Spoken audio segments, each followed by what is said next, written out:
Hallo meine Freunde, hola Madridistas, was ihr da seht, ist der ultimative Beweis, dass Fußball der geilste Sport der Welt ist. Das Tor in der 96. Minute von Trey Parrott schießt Irland in die Qualifikation zur WM. Unglaublich.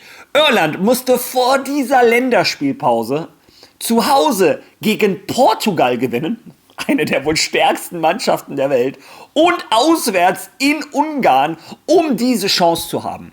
Und Troy Parrott macht das Unmögliche möglich. Er schießt einen Doppelpack gegen Portugal und 3 Tage später einen Hattrick in Ungarn. Unglaublich. Ich glaube, jeder Mann in Irland, ich glaube, jeder Fußballer auf der Welt hat als kleiner Junge davon geträumt, was Troy Parrott in diesen 2 Spielen gemacht hat. Ja, also eine Riesenfreude für Irland. Es freut mich vor allem, weil die ja auch die sind, die damals nicht zur WM gegangen sind, wegen diesem Handspiel von Thierry Henry. Die Älteren von euch erinnern sich, über was ich rede. Ja, und was ich überhaupt nicht mag, gar nicht, ist auf Leute nochmal draufzutreten, die schon am Boden sind. Werde ich auch nicht machen, aber diejenigen, die vielleicht zu früh manchmal provozieren und andere sich gerne lustig über andere machen, ja, das Karma schlägt immer wieder zurück. Im Endeffekt freue ich mich für Irland und ein Teil von mir ist auch traurig für Ungarn. Bis auf 1, 2 Spieler bei Ungarn hätte ich es den anderen auch gegönnt. Naja, wie dem auch sei, unglaublich, was der Fußball uns gestern wieder für Emotionen gebracht hat. Der geilste Sport der Welt. Ja, es gab gestern auch große Emotionen im Santiago Bernabéu. Was da los war, was für eine Show. Die ganze Welt hat in Santiago Bernabéu geschaut und das Bernabéu hat abgeliefert. Unglaubliche Stimmung, also ein bisschen was da los war, möchte ich euch vermitteln, und es gibt sehr gute Nachrichten aus der NFL. Was ich da meine, erkläre ich euch natürlich in dem Video. Und dann unterhalten wir uns noch über einige andere Themen. Dienhausen ist aus der Nationalmannschaft zurück nach Madrid geflogen. Was da los ist, erkläre ich euch natürlich. Dann hat Thomas Tuchel Jude Bellingham angezählt und ihm gesagt, dass das, wie er sich gestern verhalten hat, nicht geht. Also was da los ist, erfahrt ihr auch. Und zu guter Letzt beantworte ich eine Frage, die im Raum steht seit etlicher Zeit. Wird Real Madrid zu einer GmbH? Bricht Florentino Perez sein Wort und nimmt Real Madrid seinen Mitgliedern weg? All das und noch vieles mehr in diesem Video. Viel Spaß dabei.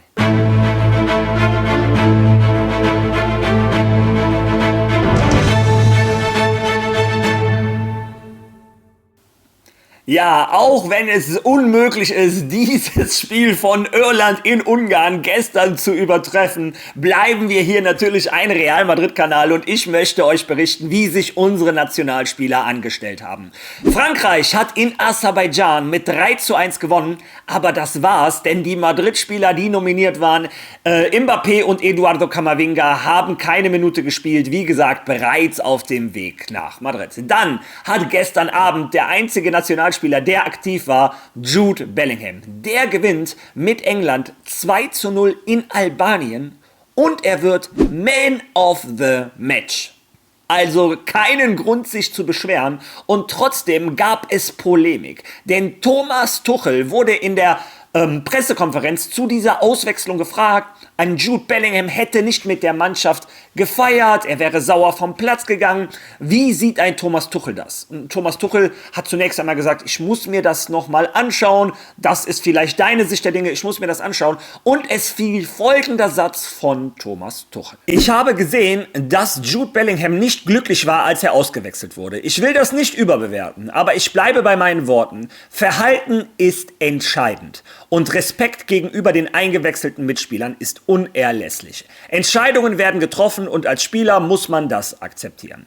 Das ist die Entscheidung und er muss sie akzeptieren. Sein Freund wartet am Spielfeldrand. Du musst sie akzeptieren und respektieren und weitermachen. Jude hat außerdem eine gelbe Karte und wir haben die Entscheidung vor dem 2. Gegentreffer getroffen. Die Entscheidung bleibt bestehen. Also, ja, und wenn man das liest, dann passt das ja sehr gut in die Narrative, die ich seit 3-4 Tagen auf diesem Kanal euch mitgeteilt habe. Dieser Kabinenstress, dass Jude Bellinghams Vater sehr oft in Valdebebas sein soll und, sehr viel für seinen Sohn verlangen soll, dass ein Bellingham keinen Bock hat, nach hinten zu arbeiten, dass er lieber Stürmer spielen möchte, als wenn wir hier bei der F-Jugend wären. Egal. Ja, und eigentlich sagt man ja in den Medien, lass die Wahrheit einer guten Narrative nie im Weg stehen.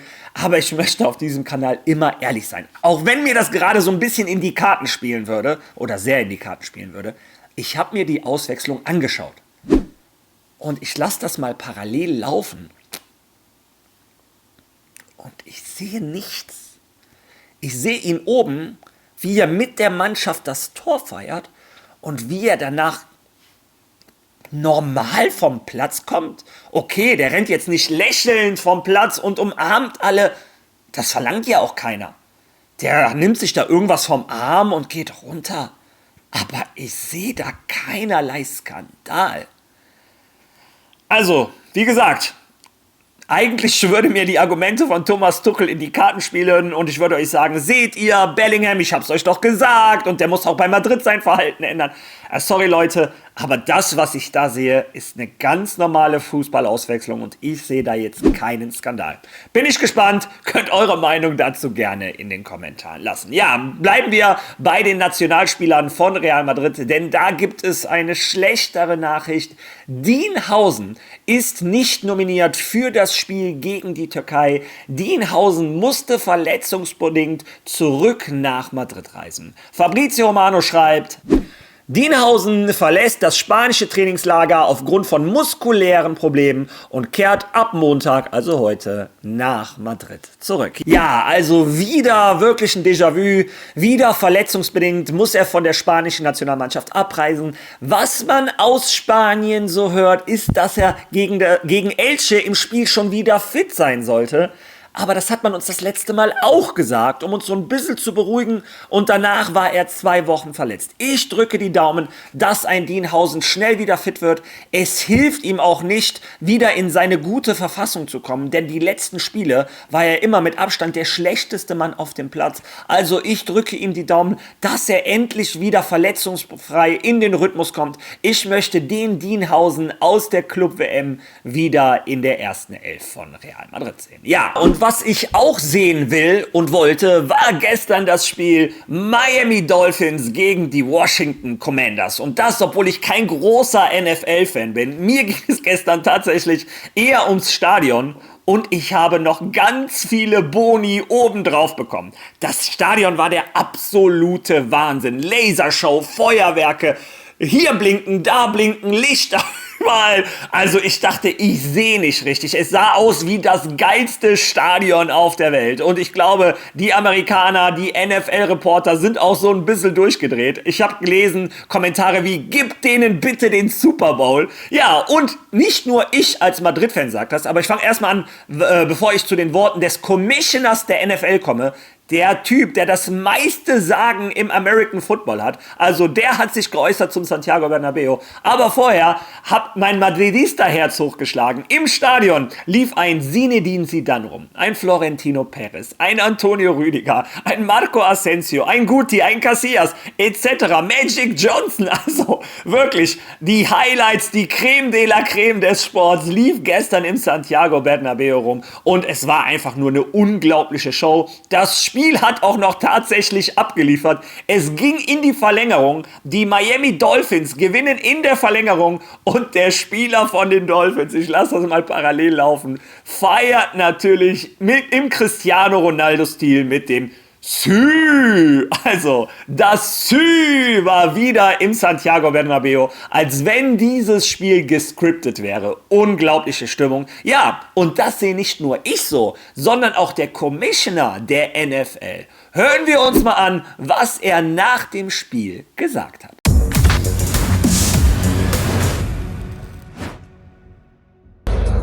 Roger, was bedeutet es, hier in Madrid zu sein und welche Schlüsse zieht die NFL aus dieser Woche?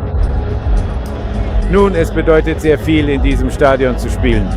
Das ist ein Weltklasse-Stadion, vielleicht das Beste der Welt und wir sind stolz, hier zu spielen. Aber auch Teil dieser Gemeinschaft, dieses Landes und der großartigen Stadt Madrid zu sein. Es ist ein großartiger Ort für uns, um das Spiel auszutragen. Und unsere Teams und Fans hatten eine wundervolle Erfahrung. Und zu den Schlüssen aus dieser Woche: Werden Sie in Zukunft wieder hier spielen? In Madrid, in Spanien? Ja, wir kommen wieder. Ja, absolut. Danke. Ja, das war Roger Goodell, der Commissioner der NFL, also der Typ, der das meiste Sagen hat, der Chef der NFL, wenn man das so sagen möchte. Und er sagt von sich aus: Es ist vielleicht das beste Stadion der Welt und wir kommen auf jeden Fall wieder. Also, wie ihr seht, nicht nur ich, Madridista, mit meiner Madrid-Brille bin begeistert von diesem Stadion.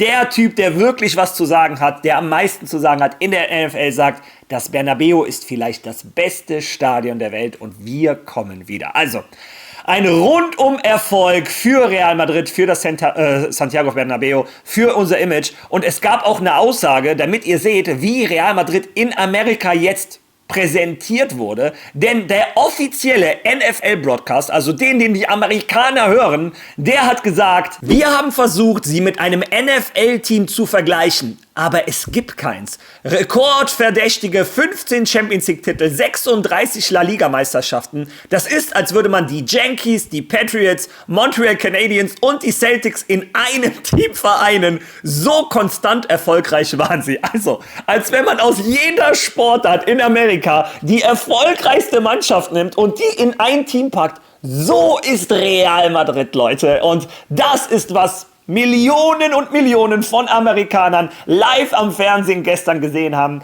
Ich kann mir vorstellen, dass Millionen von Amerikanern, die dieses Stadion gesehen haben, die hören, wie erfolgreich diese Mannschaft ist, ein kleines bisschen Madridistas geworden sind. Vielleicht sollte ich diesen Kanal in Zukunft auf Englisch machen.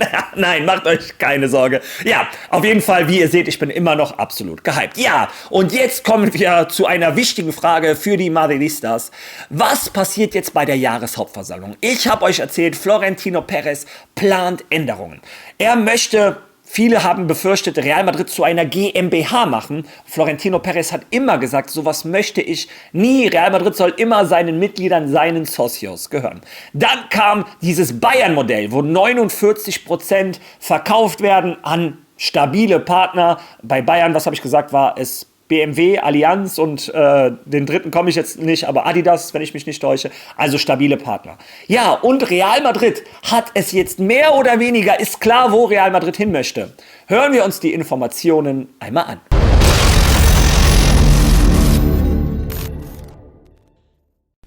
Nun, wir können ein paar Dinge nennen, die er sagen wird. Es gibt andere, die wir, glaube ich, noch nicht kennen. Naja, sicher kennen wir sie nicht und sie werden uns überraschen. Aber ich glaube, es gibt da zwei sehr wichtige. Erstens, dass er den Verein für den Einstieg eines Investors öffnen will. Das heißt, er möchte, dass die Mitglieder dem Verkauf von 5-10% an einen Investor zustimmen. Das ist der eine Punkt und ich glaube, das ist wohl das radikalste oder der größte Unterschied zu dem, wie es bisher war.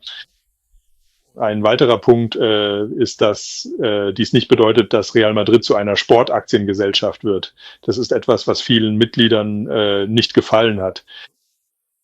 Und noch ein weiterer Punkt, ich sagte 2, aber ich glaube, das sind 3. Wir können später sogar noch mehr nennen, aber fangen wir hiermit an. Der Rest des Vereins wird so bleiben wie bisher.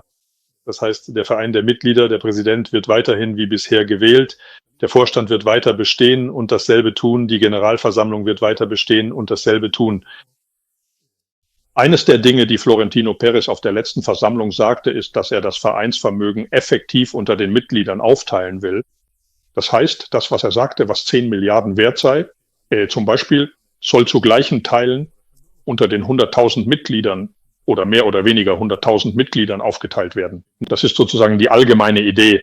Auf diese Weise hat jeder diese Rechte, die er verkaufen kann, unter sehr restriktiven Bedingungen an ein anderes Mitglied. Ausschließlich an ein anderes Mitglied. Der Punkt ist, wenn Florentino den Verein auf 10 Milliarden schätzt, nicht wahr? Was er, glaube ich, auf der letzten Versammlung gesagt hat, der vom letzten Jahr. Das hat er letztes Jahr gesagt, ja. Genau. Und es kommt ein Investor, der zwischen 5 und 10% einbringt. Das wären 500 oder 1000 Millionen Euro, nicht wahr? So ungefähr. Wenn er mit Florentinos Bewertung einverstanden ist, was vielleicht nicht der Fall ist. Und es könnte mehr oder weniger sein. Klar, wenn die anderen über 90.000 Mitglieder einen Anteil behalten, bedeutet das, dass dieser Anteil 100.000 Euro wert ist. Das heißt, die Mitglieder könnten, sagen wir mal, diesen Anteil später für 100.000 Euro verkaufen. An ein anderes Mitglied, wenn es ein anderes Mitglied gäbe, das bereit wäre, 100.000 Euro zu zahlen, ja. Das ist die Idee. Das ist die Idee. Und warum will Florentino das Eigentumsmodell von Real Madrid ändern? Also, was bringt es dem Verein, wenn dieser Investor einsteigt und Geld für bis zu 10% des Vereinsbesitzes einbringt? Also, ich kann sagen, was er zu den Gründen gesagt hat. Er sagte, er wolle den Verein schützen oder dem Verein und seinen Mitgliedern die Werkzeuge an die Hand geben, die nötig sind, um ihn vor möglichen Angriffen mehr oder weniger auf das Eigentum zu schützen, wie es seiner Meinung nach passiert oder fast passiert wäre während des Verabschiedungsprozesses des letzten Sportgesetzes, als er glaubte, dass sie kurz davor standen, ihnen auf irgendeine Weise bestimmte Fernsehrechte zu entreißen, die letztendlich Teil ihres Vermögens sind. Ja, ich habe es etwas länger laufen lassen, damit ihr die ganze Information hört. Real Madrid plant 5-10% der Anteile von Real Madrid zu verkaufen. Das muss natürlich von allen Mitgliedern abgestimmt werden, also nicht nur von den Stimmberechtigten, sondern fast 100.000 Mitglieder dürfen da abstimmen, ob die das wollen. Real Madrid macht das, ihr habt selber gehört, Florentino Perez sagt aus Schutz. Und gleichzeitig, was man so hört, damit man den Wert von Real Madrid messen kann. Wenn eine Firma für diese 10% 1 Milliarde zahlt, dann wäre Real Madrid 10 Milliarden Euro wert und man hätte was zum Anfassen. Die Mitglieder wüssten, wie viel ist es wert, Socio von Real Madrid zu sein. Ganz wichtig, jeder Socio soll einen Anteil bekommen und dieser Anteil, den darf leider nicht jeder kaufen, sonst würde ich mir versuchen, irgendwie hier einen Spendenmarathon zu machen. Na, Spaß. Auf jeden Fall würde jeder Madridista natürlich gerne Socio sein. Diese Mitgliedschaften dürfen aber nur an andere Socios verkauft werden, wenn die noch selber keinen Anteil haben. Und wenn ihr euch fragt, wie soll das gehen? Jeder Socio kriegt doch einen Anteil. Ja, es gibt ja, diese Anteile bleiben gleich. Es wird nicht mehr Anteile geben, sondern es kommen ja immer wieder Socios nach. Kindern von anderen Socios, Enkeln von anderen Socios, Ehepartner, also direkte Familienmitglieder, die kriegen keinen Anteil, aber alte Socios können an die neuen Socios verkaufen. Real Madrid wird da nur als Vermittler arbeiten. Also, die Gefahr besteht nicht. Real Madrid wird keine GmbH. Es gehört weiter seinen Mitgliedern. Alles bleibt unverändert. Der Präsident wird gleich gewählt. Die Statuten bleiben gleich. Alles wird gleich gewählt. Eine Jahreshauptversammlung. Alles bleibt beim Alten. Außer 10% sollen verkauft werden, wenn die Mitglieder einverstanden sind. Ja, das ist also der neueste Stand rund um Real Madrid. Ja, ich bin gespannt. Was sagt ihr zum heutigen Video? Lasst eure Meinung bitte in den Kommentaren. Wenn ihr schon mal da seid, lasst ein Like da, teilen, Follow und hypen. Vor allem Follow. Wir sind auf der Jagd jetzt nach den 20.000. Ich hätte nicht gedacht, dass ich das mal sage. Wenn du mich dabei unterstützt, wäre ich dir sehr, sehr dankbar. Wir sehen uns morgen. Bis dahin. ¡A la madre!